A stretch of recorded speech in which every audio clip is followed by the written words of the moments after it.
video, I'm going to show you how to hide and view sensitive photos and videos on Google Photos. Now this is quite easy to do. What you want to do is open Photos on your device, and once opened, you can select put your video or photos, whichever you want to hide, to your locked folder. You can simply tap and hold down if you have multiple selection and drag down to select all the files you want to lock, or you can simply tap and hold down if it's a single file.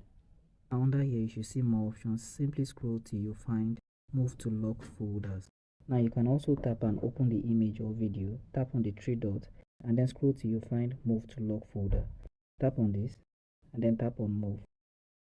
This will move your photo or video to the lock folder. To view any hidden photos or videos, simply go back and then tap on collection in this section. Scroll down under collection and then you're going to see locked. Tap on locked, enter your device password, and you'll be able to see photos that have been hidden or locked in your locked folder.